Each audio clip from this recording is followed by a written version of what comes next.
Eu nasci em Brejo, no Maranhão, e vim morar em São Luís em 68, aos 8 anos de idade.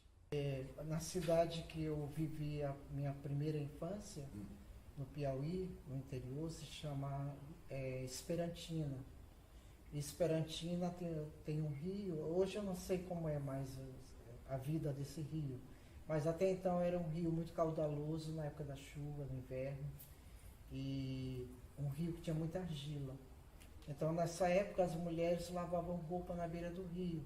Então a minha mãe descia lá com as vizinhas para lavar roupa e eu acompanhava, né? Alguns meninos acompanhavam e a gente ficava brincando com argila. Então quando eu olhava as imagens da igreja, eu queria imitar. Todo mundo fazia boizinho, animais, até carrinho de argila. Eu tentava imitar os santos que eu via na igreja. E aí a minha mãe falou para o padre, disse, olha, meu filho adora fazer santo, será que ele quer ser padre?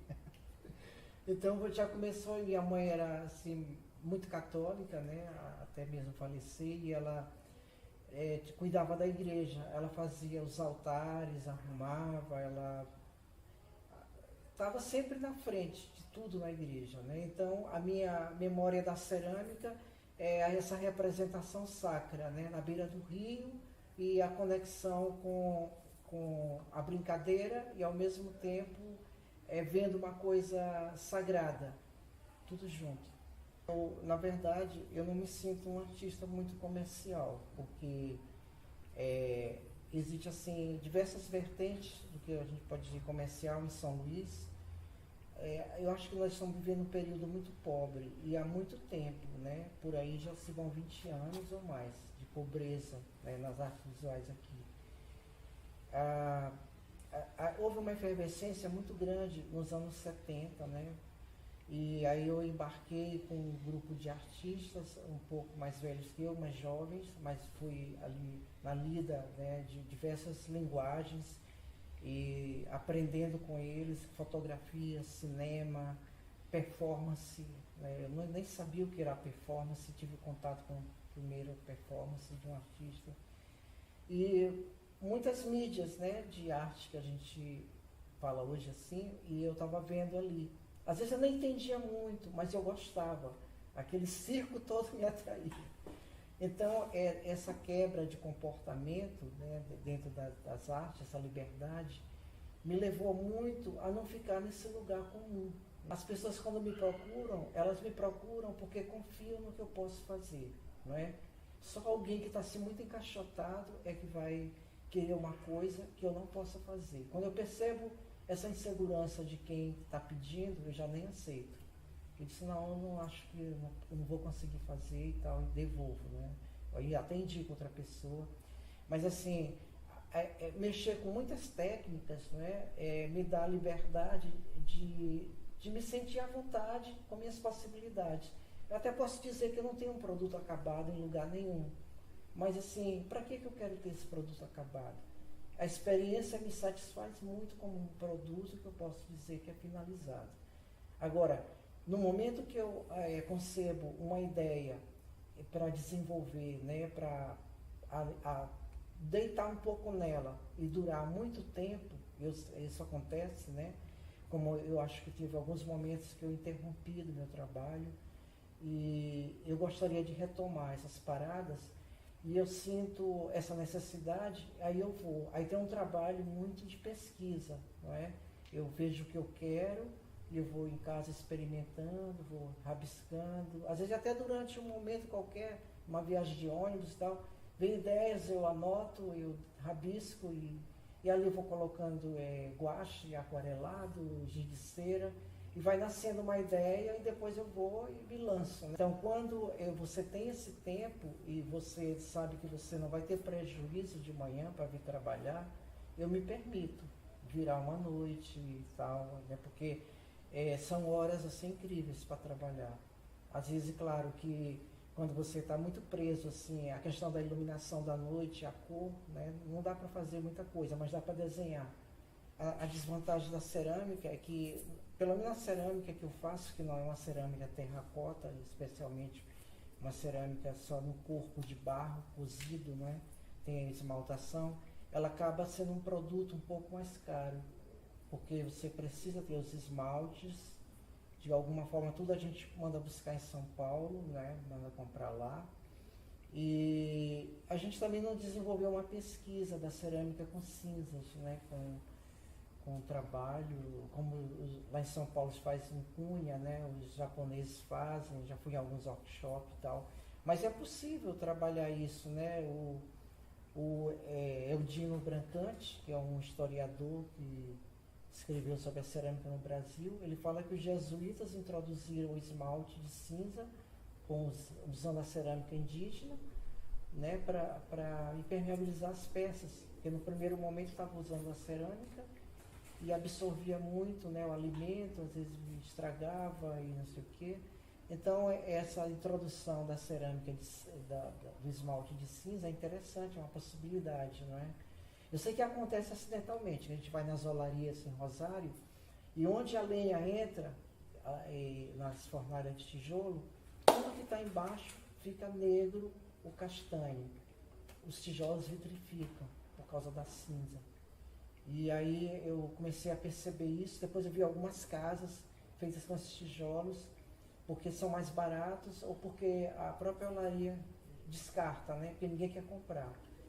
E aí eu perguntei para um pedreiro, ele disse, não, o reboco não junta, é difícil o reboco colar e tal. Eu disse, porque não está poroso.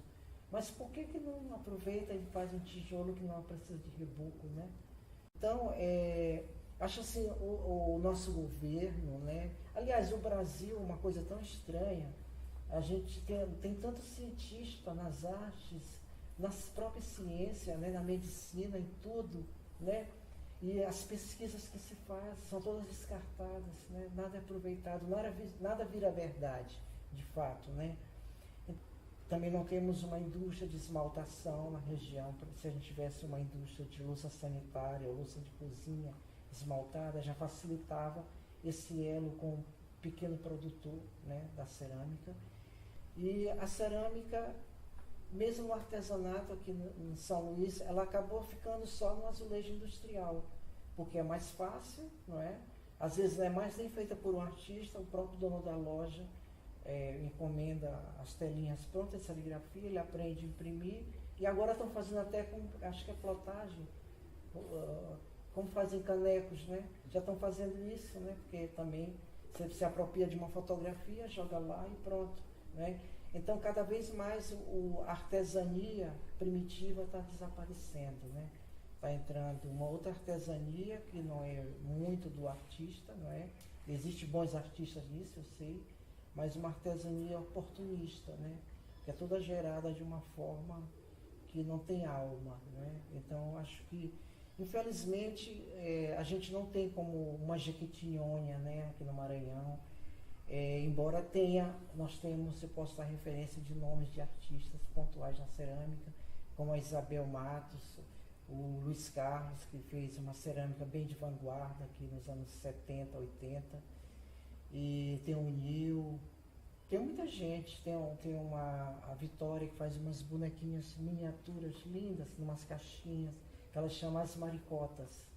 É um lugar lindo aqui do outro lado, no estaleiro naval, numa fazenda colonial que tem aqui próximo.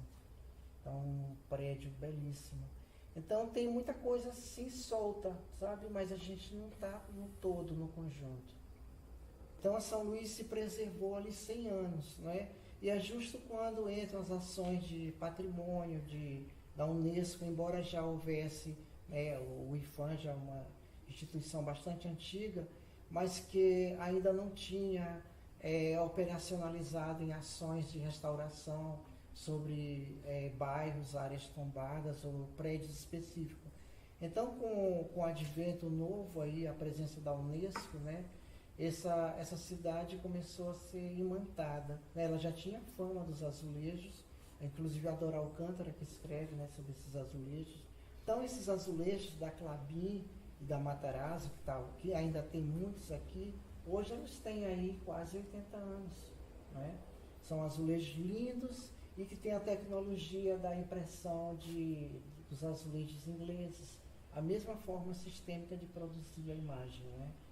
Que aquele azulejo feito de, que eles chamam pó de pedra, pó de mármore, que é utilizado na pasta da cerâmica, é uma louça muito dura, quase uma porcelana, e uma impressão de baixo esmalte, né? Ali é vaporizado com tipo spray, não é? Deve ter um decalque, alguma coisa assim, que produz em série, depois é aplicado, ou pode ser feito diretamente, e uma camada de vidro. Então o branco que está ali é a própria louça que está embaixo, não tem outro branco, não é? Então eu acho que nós poderíamos ser mais atentos com isso, porque alguns lugares de São Luís têm perdido esses azulejos porque não estão catalogados.